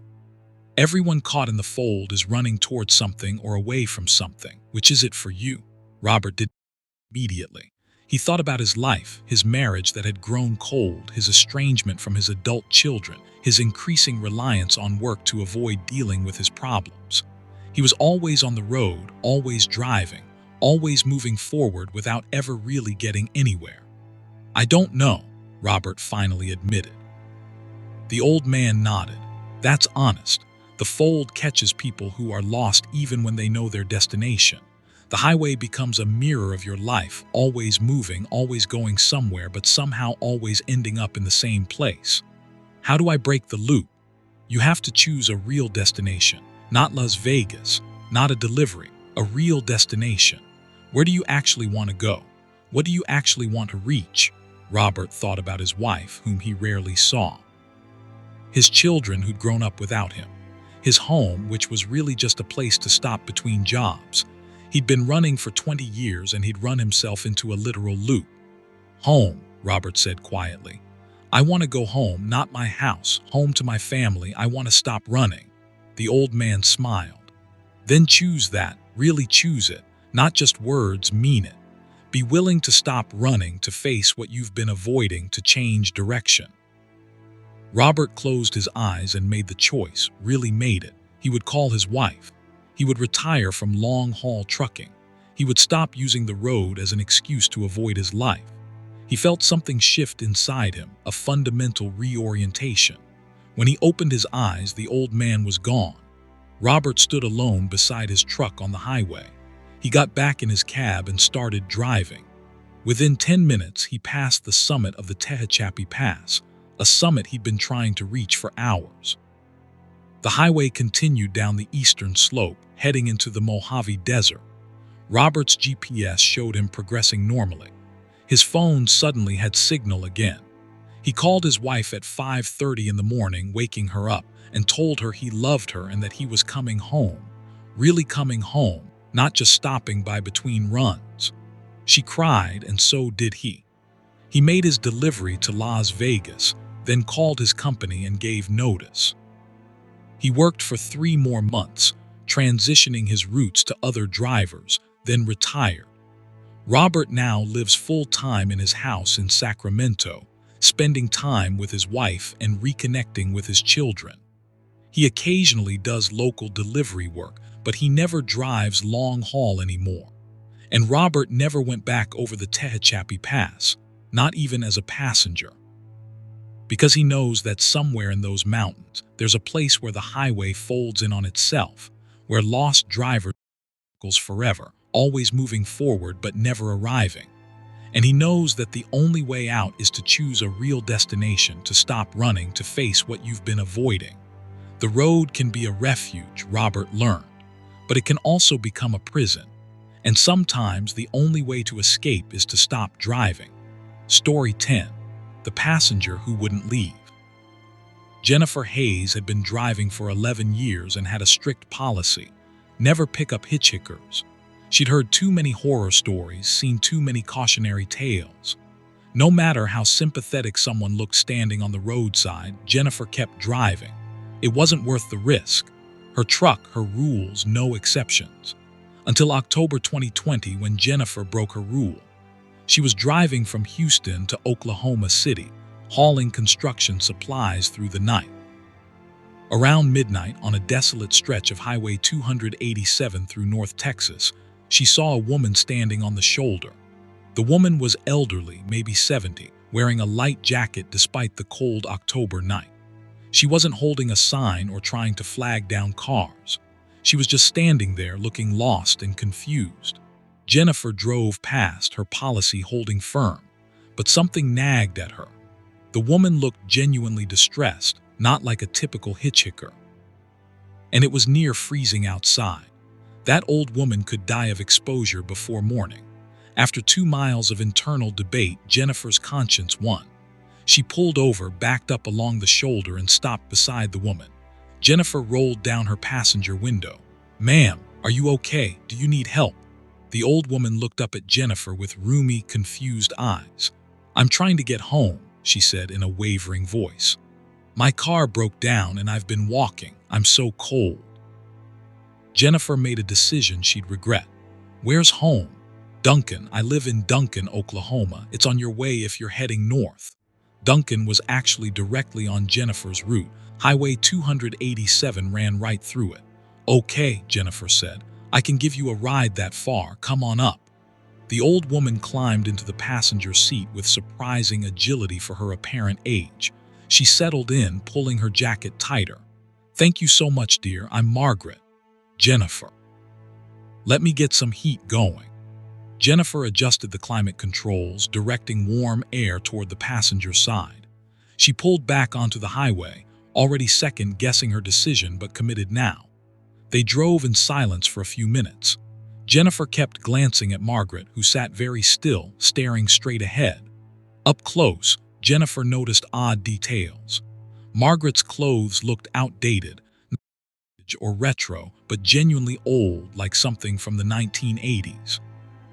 And there was a smell in the cab now, faint but distinctive. Old perfume and something else, something musty and unpleasant. "So your car broke down?" Jennifer asked, trying to make conversation. "Where did you leave it?" "Somewhere back there," Margaret said vaguely, gesturing behind them. "I don't remember exactly. I was so upset." "Do you have family in Duncan? Someone we can call to let them know you're okay?" Margaret didn't answer immediately. When she did speak, her voice was strange, distant. "I have family there, had family. It's been so long." Jennifer felt a prickle of unease. Something about Margaret's responses didn't quite make sense. "Do you have a phone? We should call someone." "No phone," Margaret said. "Don't believe in them." They drove on, the silence growing heavier. Jennifer tried a few more times to make conversation, but Margaret's answers were vague and disconnected. The old woman just stared ahead, occasionally muttering something Jennifer couldn't quite hear. Around 1 a.m., Jennifer noticed the temperature in the cab dropping. She checked the heater. It was running full blast, but the air coming out felt cold.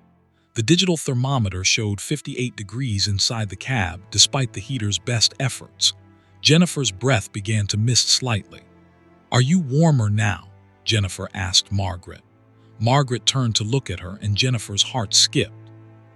The old woman's eyes had changed. They looked hollow, sunken deeper into her skull. Her skin seemed paler, more translucent. "I'm never warm anymore," Margaret said. "Haven't been warm in a very long time." Jennifer's hands tightened on the wheel. "Margaret, are you feeling okay? Do you need medical attention?" "I'm fine, just want to get home. Been trying to get home for so long." The temperature continued to drop. Jennifer could see frost forming on the inside corners of the windshield. Her breath came out in visible clouds now. This wasn't normal. Heaters didn't just stop working like this. "Margaret, I think something's wrong with my truck. I might need to pull over and check the systems." "Don't stop," Margaret said sharply, her voice suddenly clear and forceful. "Don't stop until we reach Duncan. I need to get home." Jennifer felt fear creeping up her spine. This was wrong, all of it wrong. She considered pulling over anyway, telling Margaret to get out, ending this situation before it got worse. But something stopped her, a deep, instinctive fear that forcing Margaret out would be even more dangerous than keeping her in the cab. They passed a highway sign, Duncan, 47 miles, less than an hour. Jennifer decided she could endure this for an hour. She dropped Margaret off, pick up another hitchhiker as long as she lived. But Margaret was changing. Jennifer could see it from the corner of her eye. The old woman seemed to be aging, her skin becoming more papery, her hair thinning. The smell in the cab was growing stronger. The musty odor was now clearly the smell of decay, of something long dead. "Margaret," Jennifer said, trying to keep her voice steady, "what year is it?" "It's 1987, Margaret replied. "October 1987. I'm driving home from my daughter's house in Wichita Falls. It's her birthday. Was her birthday." Jennifer's blood went cold. "Margaret, it's 2020. It's been 33 years. Margaret turned to face Jennifer fully, and Jennifer had to suppress a scream. The old woman's face was collapsing inward, skin drawn tight over bone, eyes receding into dark sockets. "I know what year it is," Margaret said, and her voice was no longer human.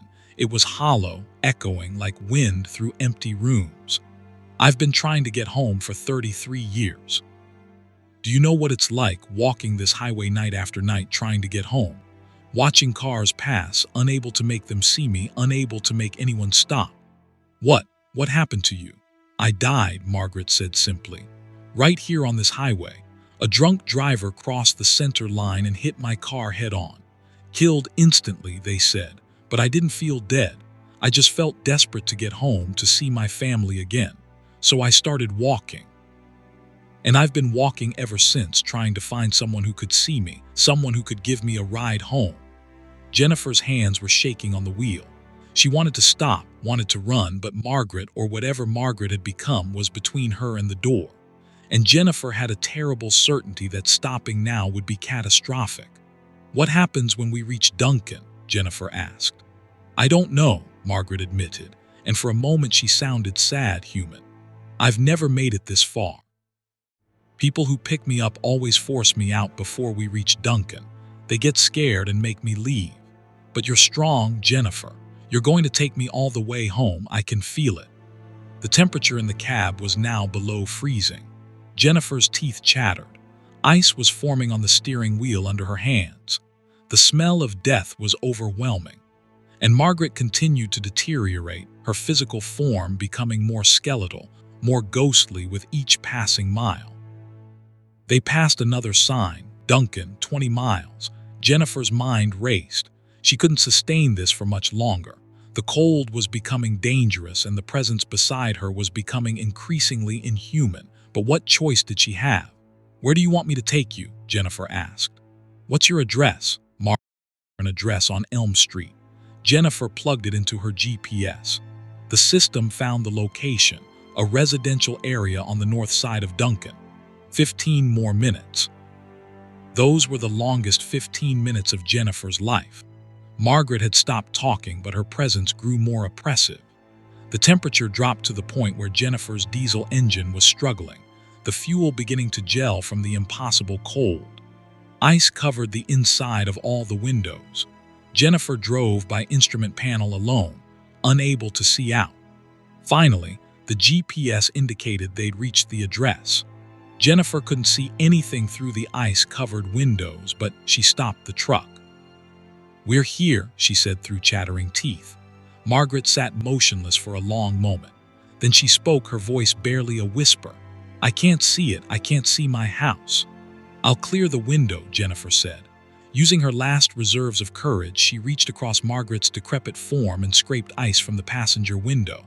Through the clear patch, a house became visible, an old house, dark and clearly abandoned, with overgrown yard and boarded windows. "No," Margaret moaned. "No, no, no. They're gone. My family is gone. The house is empty." "I'm sorry," Jennifer whispered. Margaret turned to her, and what Jennifer saw was no longer a woman at all, just a hollow shape, a shadow, a presence that had forgotten how to be human. 33 years, Margaret said. 33 years trying to get home, and there's nothing here. No family, no home. They moved on. They lived their lives. And I stayed on that highway, walking, trying to get to a place that doesn't exist anymore. What will you do?" Jennifer asked. Margaret's form seemed to waver, becoming less substantial. "I don't know. Maybe it's time to stop walking. Maybe it's time to accept that I can't go home." She reached for the door handle with a hand that was barely there. "Thank you for bringing me this far, Jennifer. You have a kind heart. Be careful with it. The road is full of lost souls, and kindness can bind you to them." Margaret opened the door and stepped out into the night. The moment she left the cab, the temperature began to rise. The ice on the windows started to melt. The smell of death faded. Jennifer watched through the clearing passenger window as Margaret's form became more translucent, more ghostly, until she simply faded away, leaving nothing but empty street.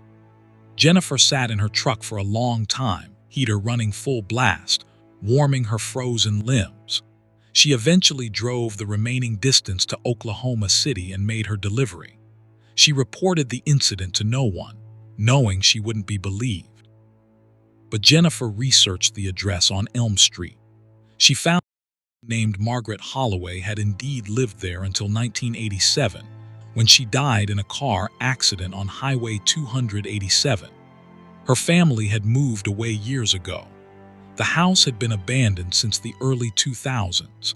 Jennifer kept driving for 5 more years, but she never picked up another hitchhiker, no matter how sympathetic they looked. Because she knows now that the road is populated by more than just living travelers.